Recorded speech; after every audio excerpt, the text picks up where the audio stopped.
welcome to Finding Wendy, my journey to wellness. And this is actually episode 9. I can't believe it. Oh my God.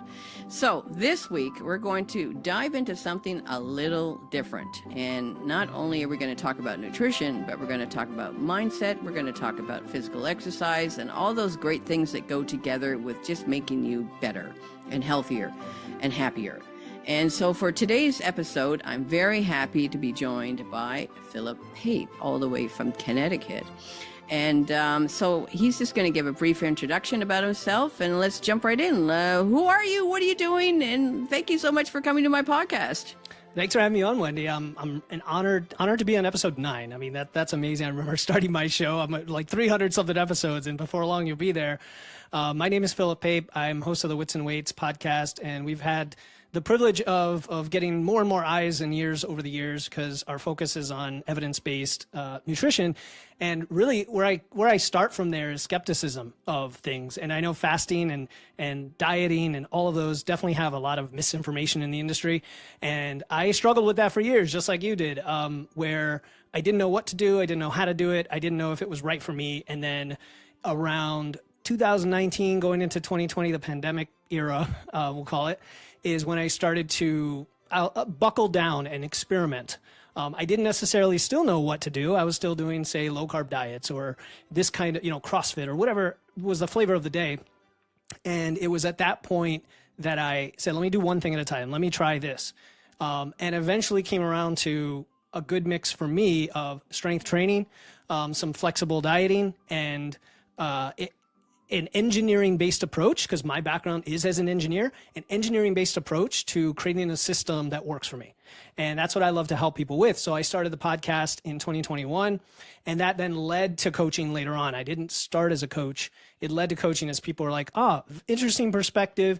Sounds like this is something different that I haven't tried before, and it's very personalized. So can you help me? And it led to, sure, let me give it a shot.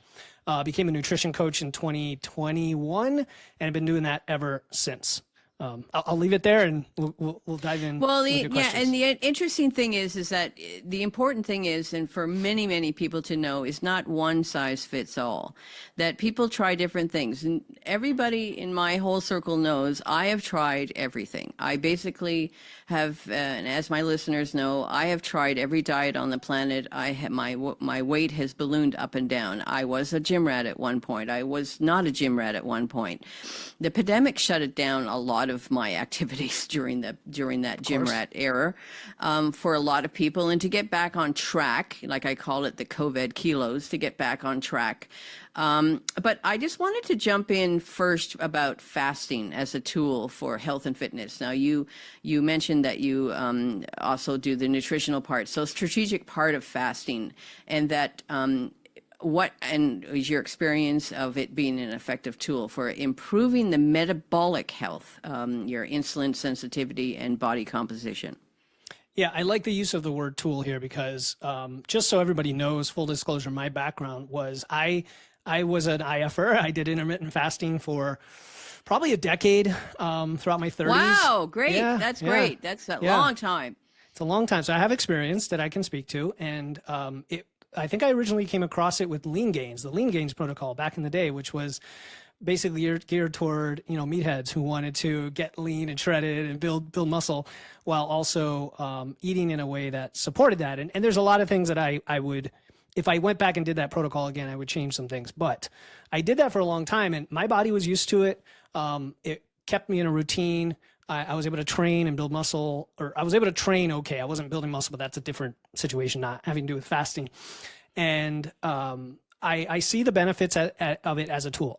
The biggest benefit, I think, and I think this is borne out by the evidence, is for many people, it gives you a sense of boundary and routine, a sense of structure that is hard to get with almost any other dietary approach.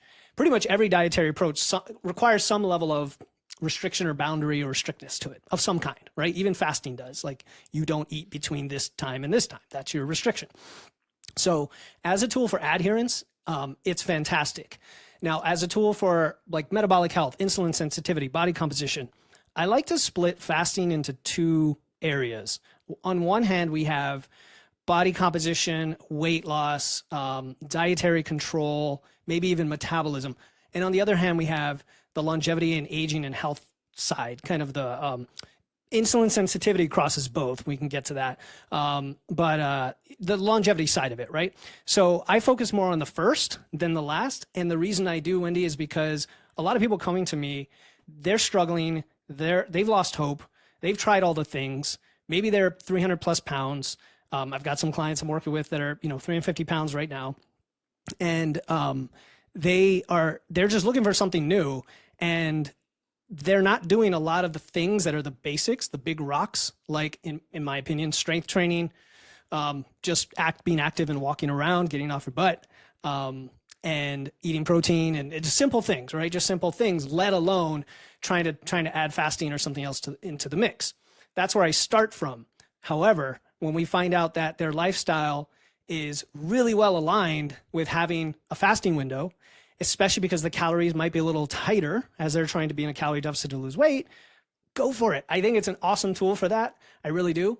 I do, on the longevity and the health side, have seen evidence that fasting can improve insulin sensitivity, for sure. My caveat to that is that body composition and muscle mass also do that. And they, I believe, do it to a much greater magnitude. So you can have both. Go for it. I would say it depends on your priorities, and it depends on what you're capable of sticking with and is sustainable for you. That's my thought on that. Well, that's great. And then, of course, with the fasting for fat loss versus muscle maintenance, and that one of the concerns that people often have is that they're losing muscle while they're fasting. That's a myth, correct? Absolutely. Yeah. I can expand on that. You only lose muscle because you're in a calorie deficit and you're not training and eating enough protein. So in other words, whether you're on GLP-1, Ozempic, and Wegovy weight loss drugs, whether you're just in a calorie deficit via fasting or not fasting, you're going to lose muscle if you're in a deficit if you're not maintaining the muscle. In other words, fasting has nothing to do with it. Right. Fasting is just a feeding window. It's really all it is. Yeah. So that's true. That is a myth. Yeah. So then, so fasting for different body types and goals. And do you believe that fasting is sustainable for everybody? You'd have to ask everybody, Wendy. Yes. But I will tell you. Hey, I will tell you. You want to be fasting? Mr. Everybody. No. So with my clients, if I were to break it into a percentage, I'd say 5 to 10% of them use fasting. So it's not nothing. It may not be as high as somebody's thinking listening to this, but also my clients' goals are body composition, aesthetics, combined with health. If your goal is more on the longevity and health side, not as much on the aesthetics and body composition, there's probably more people that fast in that case. So no, it's not suitable for everyone. I don't do it anymore. And the reason I don't do it anymore is I have to eat a lot more calories. I'm building muscle and I work out really early. So the only time I would fast is through the night, right? Like most people, into the late morning, and then I wouldn't be eating to support my training. Now, you can train fasted. We can get into that topic, and you can have great results, especially if you're adapted to it. Generally, I've seen people perform and get more results when they are training fed, in which case you can then shift your training later in the day when you're eating. That's one easy solution. So that's an interesting point, because in the book that I just finished reading of Jen Stevens, a New York Times bestseller book of Jen Stevens, and I'll just hold it up for now, Fast, Feast, and Repeat.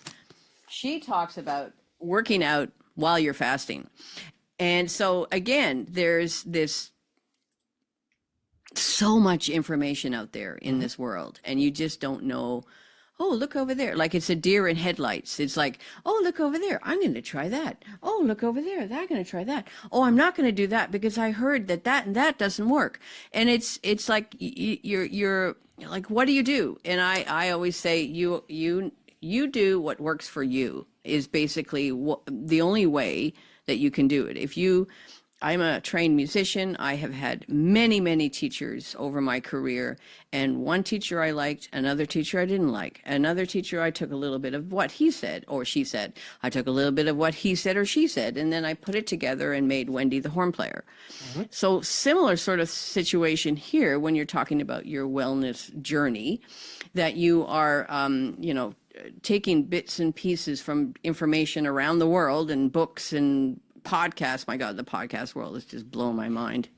And anyway, I'm ranting because that's what happens. I get a bit of verbal diarrhea. I'm so sorry. No. I can totally relate and empathize with that. I think it's great. I mean, that's why people love you, and your show is going to grow because they love the personality. When it comes to, I like what you said about your own personal experience, because one of your recent guests used the phrase N equals 1, which, for anybody familiar with sample size, N is the sample size in a study. So N equals 1 is a sample of 1, which is you. And that is our best evidence by far. You start with a baseline or an assumption, you bring it into your world and you test it. And if it doesn't work, you test something else until you get the thing. Now, that can be frustrating, Wendy, because people might spend 20 years trying things out. So hopefully when I get a hold of somebody as a client, I can put them in the ballpark and then say, okay, let's try this and let's collect the right data and track and measure. Let's track your biofeedback, your energy, your recovery. How sore are you after you lift? Are you able to sleep? Your sex drive, like your digestion, all of those things. And if they're trending in the wrong direction and you think it has to do with how you're eating around your training or the fact that you can't stick to your calories because you're not fasting, let's try fasting. You know what I mean? So it's exactly that. It's if you are already fasting, I'm not going to tell you immediately to stop either if it's working for you, but let's experiment at some point and compare, A to B and see how you feel. And that's, it's an interesting thing that I just thought of because, as a bariatric patient, when I first started the bariatric journey, we got a year's worth of training in learning how to eat because you're, learning all about foods, learning all about proteins, what does your body need after you've had the bariatric surgery, and like. Basically, with fasting, it reminded me basically of the very first 6 months of my bariatric journey because I could only eat very, very, very little bits of food at a time, and so I was basically fasting anyway because it was just so little food coming into my body. But the important part is that the point I wanted to make is that you and I are basically professional, become professionals in not only healthcare, but also in nutrition. Like I know what you should and shouldn't eat after having this 40 or 50 year journey, and especially this last 6 years with the bariatric journey. I know what you should or should not eat. Most people know what they should or should not eat, but still I come across people that don't really get it or don't really realize how important certain things are, like make sure you get in your protein. It's like, what are you talking about? Of course I'm going to eat protein. Yeah, but what kind of protein? And that whole conversation about you have 100 calories of jelly beans or empty calories, and then you have 100 calories of carrots, or you have 100 calories of broccoli, or if you have 100 calories of, I don't know, strawberries. They're a complete different kind of, oh, that's my dog, sorry. They're completely different kind of your body reacts or uses what's in these food items completely differently. So let's continue on about this. I wanted to talk about how to build a sustainable physique. So in your experience, what are the 3 most crucial steps in building a physique that is both sustainable and enjoyable? Because I have to be honest with you, I actually hate the gym. I actually don't like it. I would love to be able to just go for a long walk, but because of my disability, and I still can't walk very well, I'm in a scooter, but getting outside is great. A gym, I'm not really, interested in building muscles and whatever, but I know I need to do it. So what would you suggest that would be great for a starting point? Because, and this is a very, very important word, habit forming. that it's not a temporary thing. It's just as habitual as you brushing your teeth every day and taking a shower and going to bed, and that is a habit. Taking the dog for a walk is a habit. How can you make your building the physique and getting something both sustainable and enjoyable to your lifestyle?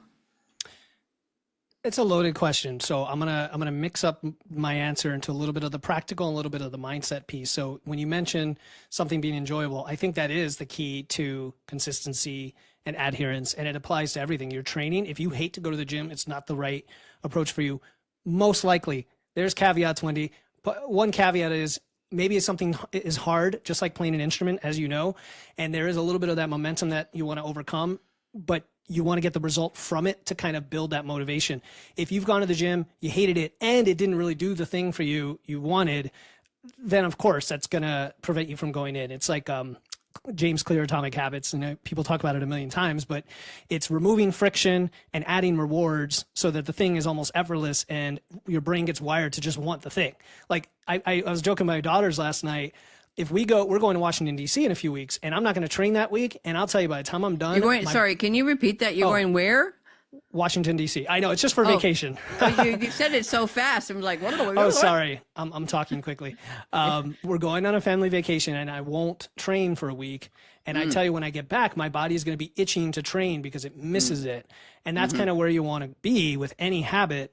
And so when I think of strength training specifically, this segues into, I guess you asked for 3 things, but the second thing is to prioritize strength training, because I do believe that strength and muscle mass, especially as we age, both of those things, they're independent but overlap, are so critical for function, for, getting off the chair, for having metabolically healthy tissue, because muscle is the biggest sink for glucose. And so the biggest factor in being more insulin sensitivity is how much muscle mass you have. I mean, it is that important. It's so important. It lets you eat more food. It lets you be more active, on and on and on. And it supports bone density, right? It supports so many things. And so you got to combine the drive to do that, because it's so important for your life, so that you're moving in your 90s and not stuck in a nursing home or worse, and you have health span, not just lifespan. But then you also have to have a way that gets you excited about it, right? That gets you excited about it. It definitely, and that is something that I'm finding myself in. I've also been discovering more with this whole IF journey that I've been on. And for people that don't know me or did not know, I've only been IFing for 3 weeks, and so I'm really a rookie at this. But what I have noticed is that sort of, Wendy, you can go back to the gym now. It's not so bad anymore. The gym that I have here in Toronto, I'm a member of Planet Fitness, and the problem with the Planet Fitness is that it's very small and it's always packed. And it's just, I just like to be alone and be in my space, and I can't in this gym because it's so packed with people. And but that's my own thing. I mean, that's basically the reason why I don't like to go. I like to do the workouts. I'm fine with the workouts, but I just don't like that there's so many people there. Not that I'm afraid of getting sick or something like that, but I just think I live in downtown Toronto. There's a city of 10 million people, and I am looking out at about 100 apartment buildings. I'm in concrete heaven here, or concrete hell, either way. And it's just like, oh, there's more people at the gym, more people here, more people there. It's just kind of overwhelming. But the thing is, I was going to say, is that going back to the gym, something that you strike a balance between finding your fitness goals and finding the time to do it. And then just realizing, like, the hardest thing about going to the gym is going. That's it. Once you're at the gym, easy peasy. You work out is what you do. Yeah. And there's lots of ways to reduce the friction. I mean, gym intimidation and gym logistics are a big problem for a lot of people. And honestly, one of the, I'll call it easiest, but not easy hacks to that is to have a home gym, is to have your own home gym. Yeah. And you don't need much space to have a barbell, a rack, and some plates and get, a great workout. But, lots of things like putting it first in your schedule and doing it in the morning, like preparing your gym bag ahead of time, all the little ways that you can reduce your future self from making the excuse, right? Because once you're there, you're going to make the excuse. So, and then you're like, hands up. So Yeah, you asked for three things. That's two, and then I guess the third is just for building a great physique is knowing that less is more sometimes, that you need to recover. You need to have the balance between all the things, meaning you have to sleep a lot. You have to manage your stress levels. You have to eat in a way that supports your training. And that means, yes, maybe carbs. There's lots of myth busting we could do in the food world when it comes to that. But once you are training, you're getting results, you're feeling strong, you're building muscle, then you want to eat to support it and sleep to support it. It's like an upward spiral all the way. Yeah. Okay. That's great. So let's move on to another section here about breaking through plateaus. So can you explain the science between strength and fat loss plateaus? How do they happen? And what is the key strategies to break through them? Oh, you want to cover both? So strength and then fat loss, right? Two different things. Okay. Yeah. Strength plateaus, meaning you're going to the gym, you're doing your bench presses, and every time you go, you can't break through, right? The science behind that, and I guess it is going to be similar for fat loss, is you're not giving yourself the resources you need to break through. So from a strength perspective, that's what we call progressive overload, which is every time you go to the gym, you want to add a little bit of something, either some weight, some reps, and if you can't, like quote unquote, can't do it, you either are not resting long enough, you're not sleeping and eating enough, or you're trying to go up too high. So that's from a strength base, it's kind of easy actually. That's how we get through strength plateaus. Fat loss plateaus are the ones that probably everybody, when they listen to your show, they're wondering, I'm trying to lose weight. I've cut my calories. My weight on the scale has stopped moving, and I feel like I have to keep cutting my calories and do more cardio, whatever, and it's just not working. I give up. Is that what you're asking for? Right? That's the plateau. Well, I went the IF direction, the intermittent fasting. So I am no longer stuck on a plateau. But then there are other ways, perhaps, that you have also shared with your clients. Yeah, and I would say again for the listener, just politely challenge you, Wendy, in that people can fast and still not lose weight if they're eating too much, right? If they're eating too much in that window. That's right. You can't just eat anything. Yeah, you eat anything or the amounts, and different people have different hunger signals as well. And when you haven't gone through, the surgery like you have, most people can eat a lot more, and so therefore you're overeating sometimes. But a plateau is just data telling you that something has changed. If your consistency has been there, something has changed in your environment, your body, something. So I'm going to assume, Wendy, you know roughly how much you're eating. You've been consistent. Ideally, you're tracking something. I do track calories and macros because I just like the amount of data and certainty I have with that. I do track calories and macros as well. I'm at about between 1,200 and 1,400 calories a day. Yeah, so let's say you're doing that, and you know that gets you in a 500 calorie deficit a day, which is a pound a week roughly. And all of a sudden you plateau. Well, if it's early in the plateau, it could just be that you've gone through some initial water weight, and now you're kind of leveling off before it continues. Give it some time, be patient. If you're in a true plateau, there's something called metabolic adaptation. Our metabolisms adapt, and our metabolic rate drops when we diet for two reasons. One, because we're actually losing weight. Hopefully, we're losing weight. And then two, because our hormones downregulate all of our cellular processes, and we just burn fewer calories. And so you have to, by being aware of that, you're able to follow it with your diet. Hopefully not so restrictive that it's just the diet's miserable and it sucks, but enough that you have the knowledge to know that you have to change your calories. If not, Wendy, the only alternative is a little bit more movement, a little bit more sleep, less alcohol. There's other little levers that might help you out if you're not doing those already.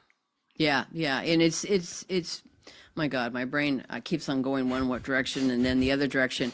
I was just going to mention the very famous study done on people that participated in the Biggest Loser show. So the Biggest Loser is a great example of what does and what doesn't work. So I was a fan. I was a huge Biggest Loser fan at the time when it came out, and I bought it, and I wore the T-shirt even, and I thought, okay, I'm going to do that. I'm just going to work like crazy at the gym and watch my calories and see the weight go down. And then what happens to all of these Biggest Loser candidates, like 99.9% of them, the moment they stopped the show, they started regaining weight. So then they had to reduce their calorie intake even more and started gaining weight, and to the point where they were if you were compared a Biggest Loser candidate with a regular person and both of them were eating around the same amount of calories, the person that's normal weight as opposed to the person who has participated in the Biggest Loser gains weight. Yes. So that's the metabolic rate. That is like the hormone, the insulin, is very, very important. It's something that has to be addressed. Yeah, and there's also cortisol and thyroid and your leptin and ghrelin, which are hunger and appetite. All of those signals get suppressed in some way or ramped up if your brain is trying to tell you to eat more. That's basically what is happening. And the Biggest Loser is a great example of people who lost a ton of muscle mass. That is the key thing. I use the phrase fat loss, not weight loss, because I don't just want you to lose weight. I want you to lose fat and hold on to your muscle. Biggest Loser, they lost a ton of weight and muscle. And so when they gained the weight back, it was all fat. And that is why the metabolic rate was so much lower. Yes. So, how can someone stay motivated when they feel stuck in their progress, whether it's strength or body composition or weight loss? Yeah, there's a few things that come to mind. I mean, there's one thing is to be focused on the process and not the outcome, because first of all, you're never going to be perfect day to day, but you're also not going to get that result anytime soon if that's all you're focused on. Like if you need to lose 20 pounds, let alone 100, and that's all you think about, you're not going to get there because that's a long time from now. So focus on the process. Like, did I go to the gym today and add 5 pounds to my squat? Did I hit my protein today? Did I take my walk after lunch? And you might not get them all, but you try your best, and if you fail, you do it again the next day. You don't, hold yourself to a standard of perfection. That's one. The other thing I really like that I use a lot now, Wendy, is periodization, meaning you don't just try to do everything in one straight linear shot. Mix it up and align it with your life, with your seasons, with your vacations. Don't just do fat loss for months on end. Pick a short period to do it and then get out for a while, maybe spend some time building muscle. It makes it more fun, do different strength training programs. Even your dieting can kind of shift with that, as long as you have the numbers to give you the confidence you know what you're doing. Yeah, exactly. Yeah. So we're going to talk now about resilience in fitness and nutrition. You talked a lot about resilience in fitness, and how do you build mental resilience to overcome challenges and setbacks in nutrition and fitness? I'm going to go with growth mindset here, right? We've heard of what's her name, Angela Duckworth, or am I giving the wrong? Who did grit? Not that somebody did grit and somebody did fixed versus growth mindset. Help me out here, Wendy. I forget which one. I don't know. Maybe it's an age thing. I remember I'm a senior citizen here. Yeah, exactly. So I think growth mindset is the idea that we can do anything. And it sounds trite, but it's very powerful. I think it was also, I'm going back to James Clear, Atomic Habits. He said, don't try to figure out how to do something or what to do and then become a person. Figure out that you say that you are that person, and what would that person do, right? Yes. Very powerful reframing, self-identity, self-talk, all that stuff from positive psychology. And having a growth mindset means that everything you do is just an opportunity to learn. There's no real such thing as failure. There's just data and information. It's very powerful. Now, how do we take that up a notch? Doing hard things and just committing to doing one hard thing this week is also a way to build resilience, in my opinion. Hard is relative. So I don't mean go out there and deadlift 405 pounds. I mean, go to the gym once and try one movement. That could be hard for you. Go out for a walk for 10 minutes after lunch if normally you sit around and doom scroll on social or watch the politics going on today. I mentioned before. Choose something hard, and when you do the hard thing and accomplish it, man, does that build so much resilience. I mean, that is like psychology 101 right there. It's great, and it goes back to my own training as a professional musician. And I would say the people that are trying the most difficult things or going to try the most difficult things usually are surprised at themselves that they can do it, first of all, and that their journey to overcome something that's really, really hard. Like I'm the type of person that, rip off the Band-Aid. I'm the rip off the Band-Aid kind of person. If you tell me I need to jump out of a plane, I'll jump out of a plane. But the thing I was going to mention is that this book that I recently ordered on Amazon, and I have to read it, Atomic Habits. You know, have you heard the book from James Clear? Yeah, I just Atomic mentioned Habits. it twice. And Oh my God! My yeah. brain. You That's know what? that's my senior citizen okay. brain. Or you're speaking so fast I can't process it. Let's go with the fast. I speak so fast that it just flies by like light speed. Yeah. I do that too as a host. I kind of like I'm thinking about other things. I'm sorry, because it's like, you know, I'm processing what you're saying and I'm reading multiple screens here, and I think, oh my God, what is he talking about? So. You can just edit that part out. Yeah, no, it's fine. It's fine. Yeah. It's just, I'm human, right? You're Squirrel. That's right. Right. Squirrel. You know, so you get distracted. What was I saying? Yeah. So habit forming, but trying difficult things. I can remember for myself, one of the most difficult things in my career was I was playing with an ensemble in Amsterdam, and I was told that I had to play first horn with an ensemble and play the Schoenberg Chamber Symphony. Any musicians listening to this, they know this is one of the most difficult pieces in the horn repertoire to get to do. And it took me a year of practicing to learn how to play it. And it was dedication. It was put on the horse blinders, take one bar at a time every single day. And at the end of the year, I could play it confidently live on a live recording on the radio.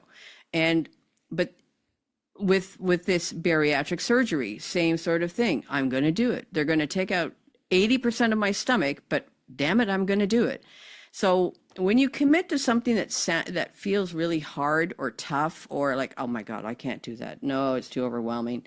Just take baby steps is what I've done all my life. You know, start at the bottom of the mountain. Don't go right to the top, or don't expect, oh, I've done it this long and this is only the result, so it's not working. Yeah. Right. Yeah. And one of the places where I see this physically manifested, since I know we want to sometimes bring it back to like physical exercise and training, is lifting heavy weights. And you could be I've had clients that are 65, 70, 75 when they get started lifting weights, and they're doing squats and deadlifts and bench presses. You know, they might have to work up to it. But once you start to progress after a few weeks, I hear comments like, oh, I feel muscles I never knew were there. I'm using things, my brain is telling my body to do stuff it hasn't done in a long time. You know, I feel like I could actually, you know, stand up with a straighter posture. And these are from doing something hard to your body that's causing it to change. It's the path of most resistance, not least, when it comes to strength training. Mm-hmm. Yeah. And it, again, going back to finding the right teacher or finding a coach that's going to do this. That's why I love the Olympics so much. And I watch these fantastic athletes who have been coached by the best coaches in the world to be able to accomplish what they accomplish. It takes a lot of practice, but it also takes a great coach. So my point being, when I'm at the gym, because I've had coaching, I watch people working out and I'm like, you're doing that all wrong, dude. It's like, why are you doing it? Like when I see people with this machine up and down, that they're going really, really fast up and down like this. And I'm like, well, there's no resistance. Why are you doing that? Obviously, this person has not had a coach, or, I mean, I call it the University of YouTube or the University of Google. It's all there, you know, but if you have the money, hire a coach like you. So let's go to debunking myths and misconceptions. Sometimes I can't talk. What's the most persistent myth you've encountered in the fitness and nutrition world, and why is it misleading? On the nutrition side, I mean, there's a few that are up there, like carbs will make you fat. You know, the carb insulin model, and then more generically that any particular food is bad for you, or that there's clean and bad foods. And, you know, even what you mentioned before about jelly beans versus strawberries, that is true, right? Like if you eat just jelly beans, you're not going to be full. You're going to have just a bunch of sugar. You're not going to feel great. But the way I like to approach it is not, here's what not to eat. I like to say, let's figure out our goals and eat the things that support the goals. If you got a little extra room in there and there's something you really love and is non-negotiable, glass of wine, chocolate, ice cream, pizza, donut, include it in there, plant it in there, and shift from no control and lots of chaos and lots of overconsumption to some structure that prioritizes the protein and the fiber and the vegetables, fruits, and so on, and then still include some of your indulgences in there. And in that context, the jelly beans might not be bad. in that context, right? For sure, for sure. Yesterday during my fasting window, I had a butter tart, and I thought, oh my God, I ruined it. I still have diet brain, so I had a butter tart, and then this morning I went on the scale, no effect. It was fine. It was not the end of the world. Right now I'm having a little snack because it's my window, and I'm having some grapes. And, those are my little green jelly beans, so to speak. And they're healthy, they're sweet, they're delicious, and they sure as heck have a lot more flavor and are better and nutritionally for you than a handful of jelly beans. And, yes. And you're using the data that tells you that, not because someone said they're good or bad. I think that's the key. Research, do your research. Do your homework, do your homework. So I don't want to jump too much here. I lost my train of thought. Consistency and lifting heavy, if you want to jump into that part of our questions here. Consistency is a major issue for people to try to improve their fitness. How do you help clients stay consistent in their diet and exercise routines? I think we alluded to some of that with regards to process and scheduling in and prioritizing, but it really is what's the most important thing to you right now. Don't try to do 10 things this week. If you're listening to this show and you're like, oh, I'm inspired, I gotta, fix my nutrition and training, I'm gonna do 10 things tomorrow. Just pick one thing, whether it's lifting weights or having protein for breakfast. Honestly, that is a simple thing. Adding protein to your breakfast, adding some fiber to your lunch, that will go a long way toward you'll feel better. You'll start to so consistency is just these small process oriented things that give you wins, that motivate you to do more, and it spirals and spirals. That's really it. Now, that initial momentum is hard to come by. Like you said, sometimes you may need a coach, you may need a community, you may need Wendy in your ear every week or as often as your episodes come out to be like, okay, that's a kick in the pants I needed to get going, and now take the action. Don't just binge the content, take the action. So consistency can come from so many forms. And take the action. Just take a baby step. Just try a little, try a little different. Just, like the biggest sort of reset for me with this intermittent fasting was with the fasting window closed right after dinner. And for the last 3 years, I have been binge eating at night. So when that fasting window closed at 6 o'clock, I no longer can snack, because the snacking hour was around 9 o'clock, that you magically find yourself going to a convenience store and buying a bag of Smart Food, or buying a big chocolate bar, or buying a quart of ice cream or Haagen-Dazs or something delicious. And I thought, oh, okay, tonight I'm going to watch the debate while I munch on my Smart Food, which I didn't. Of course, I gave an example. Many people watched the debate last night. And so I just celebrated watching the debate by drinking sparkling water. That was it, so it was fine. And I kept my mind off what I normally would do on the couch. Can I address two things there that come to mind? Yeah, sure. Go for it. All right. One, first of all, I love the sparkling water. And there's also something else I recently discovered called cryo brew, which is brewed chocolate. Okay. It's brewed chocolate. So it's got pretty much no calories and no caffeine, and it tastes like chocolate. My God. I mean, there's your late night, indulgence. It won't spike your insulin or anything. It's just great. Really? Yeah, it's just brewed. Well, it's I'll just have to check it. Chocolate, cryo brew. Have to check it out. Well, check it out. I actually have become a chocolatier, more of a chocolatier than ever. Especially, having lived in Europe and worked for Europe for 20 years, I can't eat North American chocolate in general because it's garbage. So the Lindt chocolate, but now I'm going into the Lindt, like 90% dark 90%, chocolate. Nice and bitter. And it's very, very bitter and doesn't spike your insulin either. And then, so that bitterness of chocolate, you're tasting the pure chocolate, which is, something, a whole new world for me, because I was a Miss Milk chocolate. Which is what you'll get from the brewed chocolate. Is what you'll get. Yeah. Okay. Great. So sustainable diet and enjoyment. Now, you mentioned the non-foods are off limits in a sustainable diet, but can you dive deeper into why this is and how people can apply this mindset without feeling guilty? Yeah, a lot of people misinterpret this as like eat whatever you want, whenever you want, right? Or the phrase intuitive eating, like just listen to your hunger signals. Problem is we are very miswired from years and years and years of access to the environment we have, the food environment we have, which is just so tempting and so full of highly palatable, ultra processed foods. And, it's not your fault. That's what the environment is. That's what you were born into.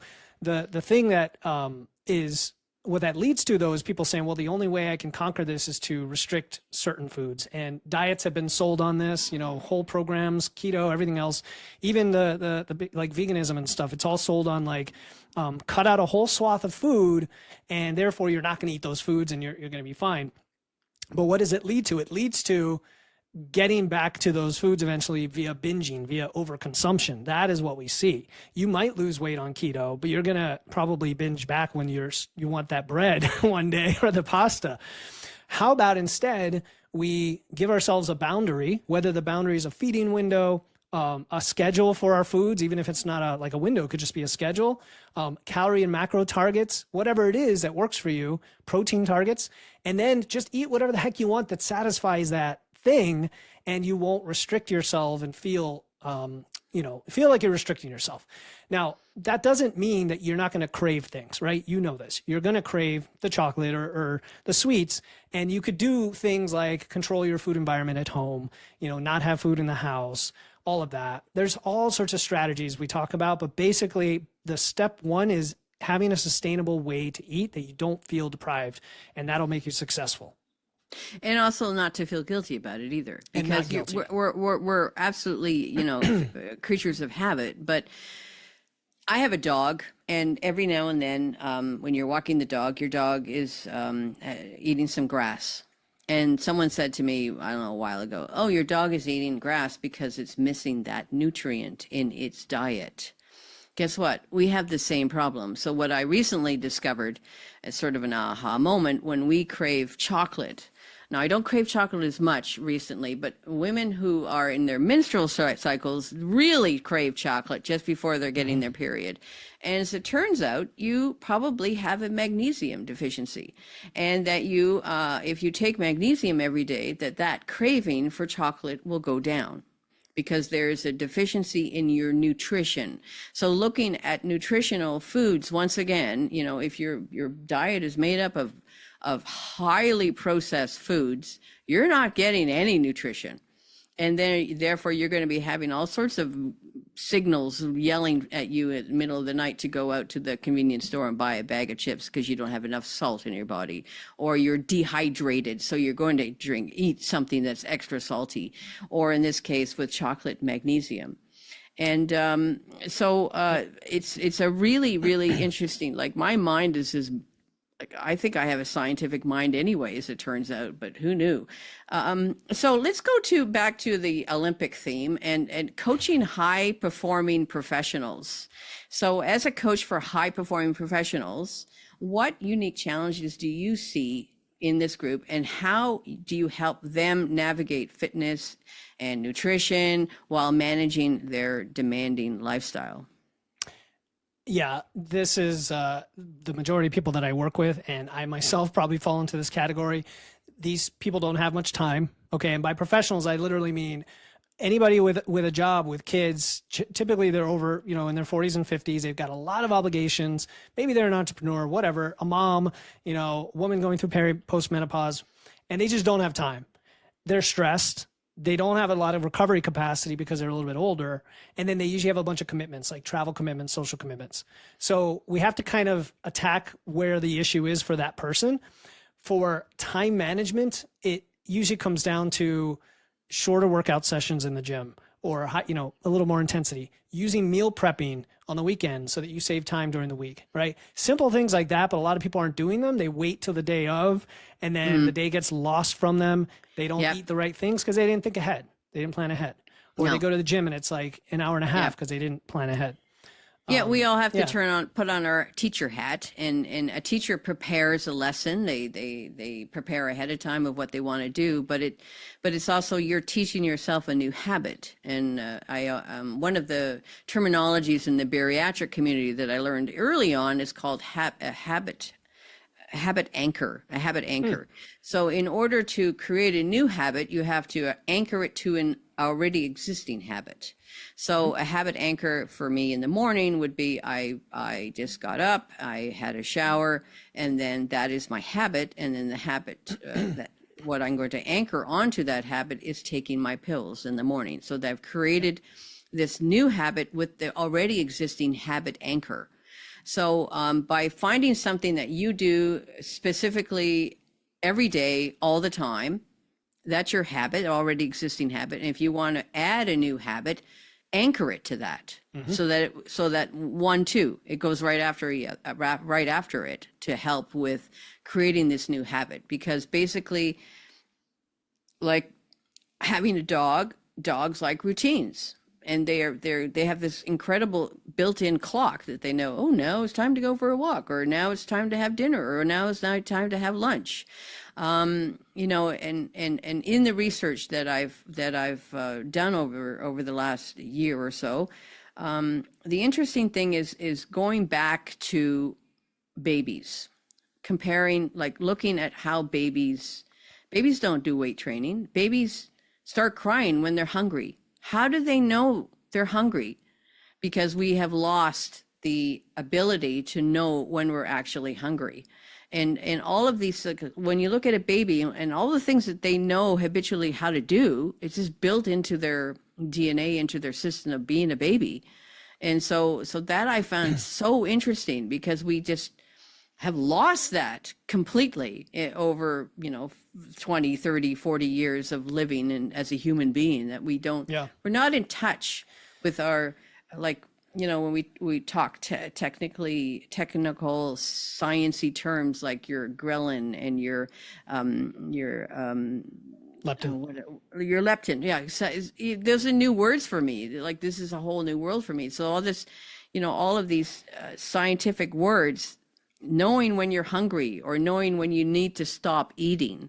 You don't stop eating when you're so full that you have to lay on the couch and go and sleep for 3 hours.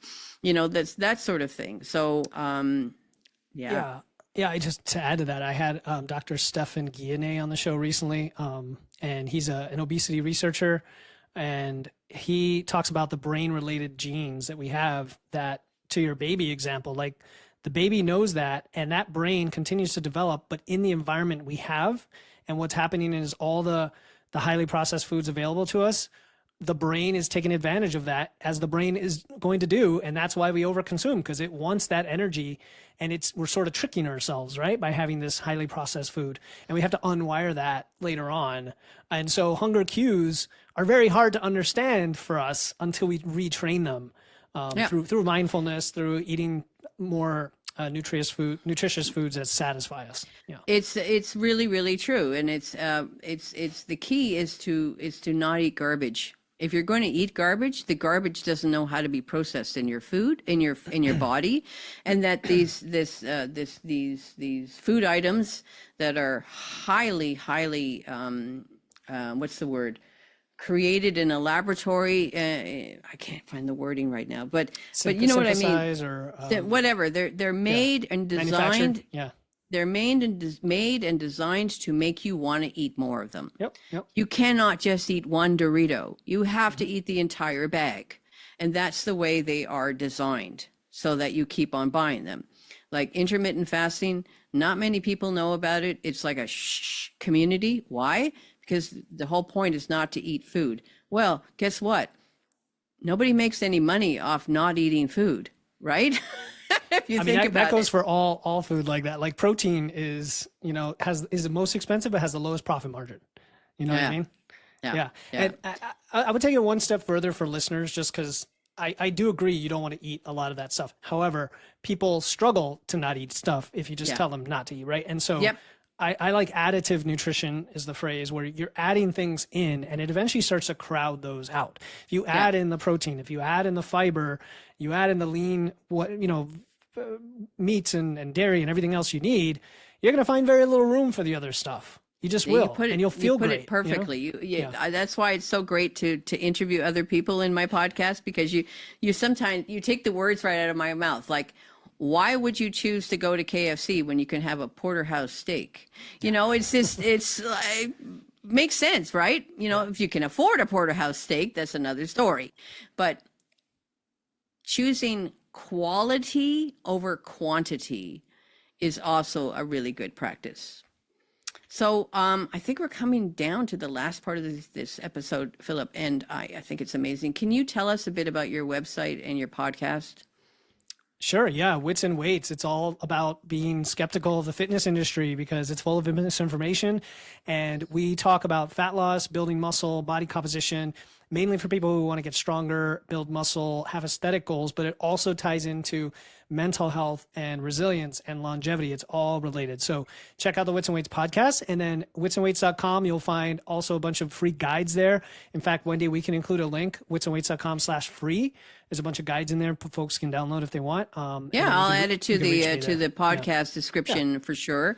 I've been researching how to do all of this properly and try and do is make it easy for everybody to find the links and whatnot. So I'll put in the links to your podcast and put in the links to your website as well. And I think this has been amazing. I think that it's like, you know, it's not just one journey. It's many. Like, again, I've had many horn teachers in my life. I take a little sprinkle of this and a little sprinkle of that, and you put it together, and that's me, Finding Wendy. And that's why it's really good to be open to new ideas and new approaches, and why not talk about fitness, and why not talk about going and building your muscle mass, especially within the senior citizen community, and especially within the bariatric community, or anybody that's overweight. Actually, they have abused their body for so long with carrying around so much weight. And like, you know, like a curvature in my back is like that. I want to be able to stand straight, and I can't stand straight. I'm curved over. And how do I find a way to get standing straight again? You know, those sort of things, those sort of questions come to mind. Yeah, I agree. My own mom, we were on a family vacation last year, and she came over to me privately, and she's okay with me sharing this story. She came over to me privately. She's like, it's gotten to the point where I have trouble getting off the couch now. Like, I have trouble getting off the couch. She, you know, and I said, let's try this. Let's sit to a chair and stand back up. Just literally a partial squat. Just do that 10 times. She did it. She's like, oh, my quads are burning. I said, exactly. I want you to do that 3 times a day. She said quads? Yeah, she said quad. She does. She knows. I'm her son. She knows right? the lingo. She's my mom. And so she did that. She followed it. She's the type of person that, like my clients who are, they're kind of perfectionists. Like, they'll do what you tell them almost to a fault. You got to be careful to like rein them back. And she did it for the next few weeks, and it only took a few weeks. And she was like getting off the couch, not having pain. Her knees were no longer hurting. And then that inspired her to then go to the gym and lift a little bit heavier with dumbbells and eventually barbells, because she saw that it actually worked. So yeah, it's empowering, and everybody should lift, find the thing that works for you. Start small, baby steps. Reach out to me if you have questions about how to do it, and I'm happy to help. Sounds great. I think it's been great. It's been a great meeting, and I'm just going to hit the stop record button, but if you could just hang on for a minute, and then, but anyway, thank you so much for joining me, Philip, and it's been amazing. And I hope that my listeners really have been inspired, and will just at least listen to your podcast, because the podcast world is just mind-blowing how much information is out there. And I think it's really unique that you have done both intermittent fasting, that you did it for 10 years, and then you're also doing on a different journey, which is fine. Absolutely. There's not one way fits all, right? It's just, you got to find your journey, right? That's it. Yeah. I love what you're doing. Keep doing it. Okay. Thanks.